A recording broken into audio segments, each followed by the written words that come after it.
Tier list. I haven't done one of these in a while because I think it's been fairly obvious what deck is the best in the format, but we've got UK Open and German Open coming up, and I do think that while the top decks are fairly clear, there's a couple of decks that might be interesting and worthwhile picking up. So obviously we have Snake Eye and Viking Snake Eye as the two best decks in the format.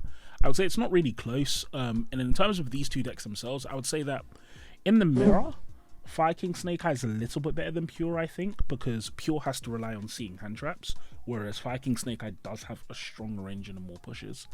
But overall, I do think Pure is stronger. I think against everything else in the meta, Pure is good. And also, sometimes as well, Viking Snake Eye will just experience weird bricks and suboptimal hands. Pure Snake Eye can just play such a crazy amount of non-engine that it's just hard for your hands to ever actually be bad. You're either drawing starters or hand traps. You're not really drawing any kind of weird extenders that don't do much by themselves. So yeah, these two are definitely the strongest decks. Then I'd say the tier below them is firstly Branded. I think Branded is really good into both of those decks just because it has a lot of non-destructive removal. It doesn't really care about a lot of the interactions. Now it struggles more against Pure Snake Eye just because Pure Snake Eye does put up Omni Negates, but even with that, Branded can feel free to play loads of OP board breakers.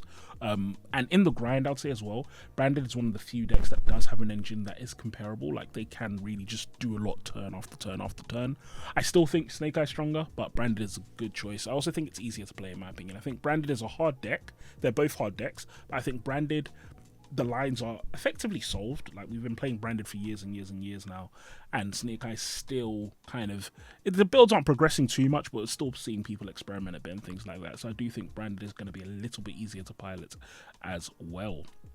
Then Chimera. I actually think Chimera is quite good. So I'm going to put Chimera at the bottom of strong. So it's not as good as Pure Branded, but I think the nice thing about Chimera is they have access to some very unique techs that give them a real edge in the Snake Eye matchups. And then also they're quite good against like other decks that aren't Snake Eye. So when it comes to playing against decks like Silent Force and things like that, Chimera is actually really, really effective. So this is probably, again, another format where Chimera is showing itself. And I think mixing these two decks together does have a lot of potential. I know Andres Torres has been working a lot with the Branded Chimera builds. I know other people have been working more with the Branded Pure, but both of those decks are ones to watch out for. Dark World, we don't need to worry about that. Dragons are probably viable, but no one's playing them. I don't think dragons are particularly like crap or anything. I just think we're in a situation where there is way more effective combo decks to play. So it's like, if you're going to pick a combo deck, why would you ever pick dragons? They're not doing anything particularly special. I think Drytron as well is, sorry, these two are both, I'm actually calling them non-meta because there's just no reason to play these decks. They're not doing anything special. I think Exosister is viable because it's a semi-consistent shifter deck. If you can play shifter, your deck works, and it's not going to be great. There are better options, but still okay. I think Flunder is also strong. Flunder is in a unique position where it can ignore a lot of the interaction right now. So when you look at those Viking Snake Eye boards, when you look at those Snake Eye boards, Flunder is a little bit like Branded, where sometimes it doesn't care about little bodies being popped. Sometimes it does, and it does need those tribute materials, but a lot of times it doesn't. And it's also a deck that does fine with board breakers. It can actually main deck board breakers because its engine is so good. Now, the other things are Shifter and Featherstorm are going to be really good, but I do think Flunder has a bit of potential. I think that the issue you're going to run into Flunder, though, is that classical, the deck bricks. It bricks a ridiculous amount, which is just not going to help you a lot. And also, people are playing a ridiculous amount of hand traps. So while Flunder can play through hand traps a bit, it's not fantastic. It doesn't play through every hand trap super optimally. So it's a good deck. Definitely, I would say, close to Chimera as well. Low tier strong, but definitely not in the same level as these other decks here. Goatee has done absolutely nothing. Kashtira is probably, in my opinion, the best anti-meta deck right now. I think the thing about Kashtira is that the cards are just fundamentally so good. Every Kashtira monster is a very high value card. Brings itself out for free, does a lot of damage. The deck can play Shifter. It's got cards like Kashtira Birth, which are absolutely fantastic. Kashtira Rise Heart, which can banish crucial 1-0s in the matchup. This deck is really, really good. Now, it does have a little bit of consistency issues, however, they're not huge. But I think what we've seen Luke Tyler and others do with this deck and develop it into this deck that can sometimes make these really wide boards again, but then also it can play this consistent, slow grind, 2-3 monster spam deck. I think seeing the different versions of Kashtira is really, really good, and it gives it a good position in this meta. It's a really good deck to flex your skills as a player as well, I think, because it's simple but hard to master in my opinion. So Kashtira, definitely really good as an anti-meta deck. I think as well, it's got a fairly good matchup into both of these top decks because it can also play a lot of non-engine. Like, its end board isn't as good, good, but it's playing a lot of non-engine as well, and it has got kind of good stun capabilities against these decks. I think Labyrinth is at the top of viable. I think the problem with Labyrinth is just fundamentally it really struggles into the mass removal that both Fire King and Snake Eye can put up, and then also those decks are playing loads of hand traps. And so it's like the combination of those two, even though Labyrinth can ignore some of the hand traps, they can't ignore all. They can't ignore the Bestials, they can't ignore Ash, they can't ignore Bell, and so having to deal with that is going to be very annoying. Now, the blind second Labyrinth build that Josh Kelly played, I think it's really good. I think it has potential, but I don't think that's going to be the be-all and end-all. I don't think... I could see a Labyrinth player topping. I could see Josh Kelly winning with that blind second Labyrinth build, but I couldn't see Labyrinth as a whole doing amazingly in any event recently, just because, again, it's not that amazing right now. It does struggle against a lot of these top matchups. Mannadium is somewhere at the bottom of viable. I think Mannadium, again, it's just a weak combo deck. Snake Eye Ash is doing the same thing as your Mannadium cards. It's generating infinite advantage, so it's not doing much. Marincess is down there as well. Magispector, so shout out to Usman. I saw him at, what was it, Huddersfield Regional, and he was doing really well at first. He was like 4-0 on this, battering Snake Eyes left and right. I do think Magispector cards are good. They just need Kirin right now. I mean, the deck, even with Kirin, I don't think is going to be like top tier. I think it will be like always remain kind of mid-tier weird deck, but I do think the Magispector cards and the Draco Slayer cards are quite good, and if you're an experienced pilot, you can perform. Still not going to be a top tier deck though. August, not meta, it's not relevant. So Dinkang Fam apparently says Pearly's really good right now. I'm inclined to disagree. I don't think the deck is that good. I think this deck actually does struggle to play through multiple hand traps, and I think that if you get to Noir, you're in a great position. But this is Snake Eye is also a deck where a lot of people are playing Kurakara, for example. A lot of people on Snake Eye just play Kurakara as a one-off in the side because you can search it for free. So they're never really scared of Noir. Your Noir is getting outed no matter what. And I think all of that together just...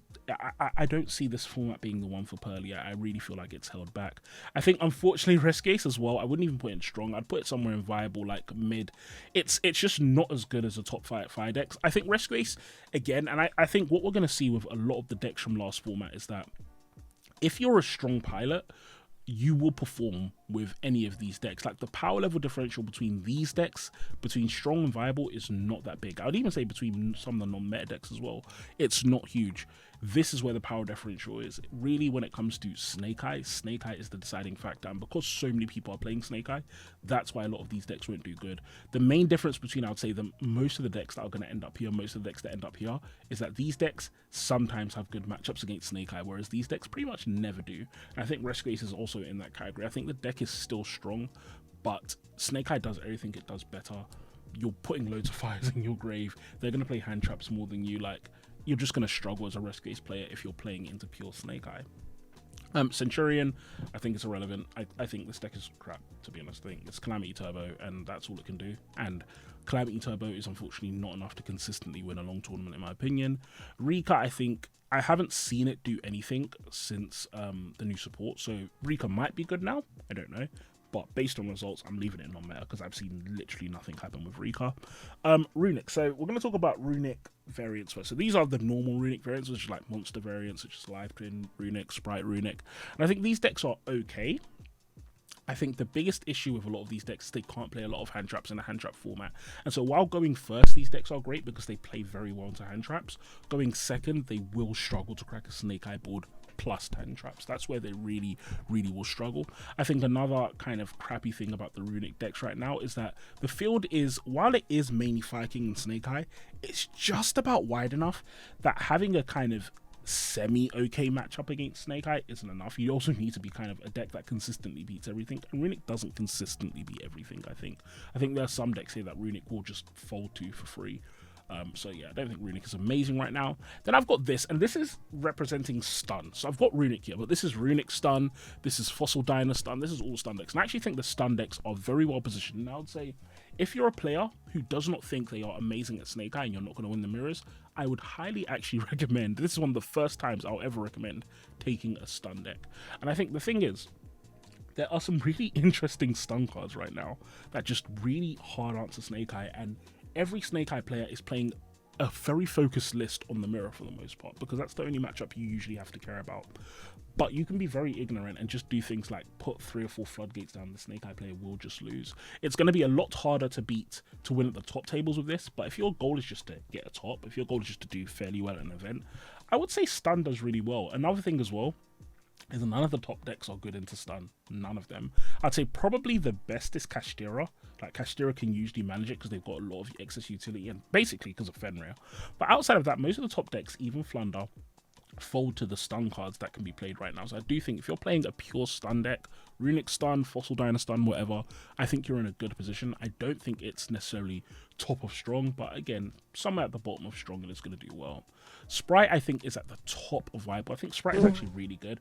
I think people aren't exploring Sprite right now because it just makes more sense to play Snake Eye. It's more efficient. But Sprite plays so well. I probably would say that out of all of the combo decks here, Sprite probably plays the best into like the Ash, Veiler, Nib, Imperm right now. Like, they play very well into those cards because a lot of the times it's like you summon 2 bodies, they have to hit that. Then you summon a Gigantic, they have to hit that. Then you summon a Sprint, they have to hit that. And the deck just keeps on trucking through. Now, where Sprite really does fall down compared to the other decks is grind. It hasn't got a lot of good grind, but I do think you can set up pretty good boards going first, and you can crack boards quite effectively. So I think Sprite is really good. I think in the viable, in terms of that, it's way better than everything else here, and it will do quite well. Tier is a weird one. I think Tier is, unfortunately, the hits to Tier have put in a really weird position, because if it wasn't for the fact that they basically only have one of each tier name and they don't have the shufflers, they would be able to handle Snake Eye really well, because they have a lot of cards that do handle. The shufflers are so good against Snake Eye.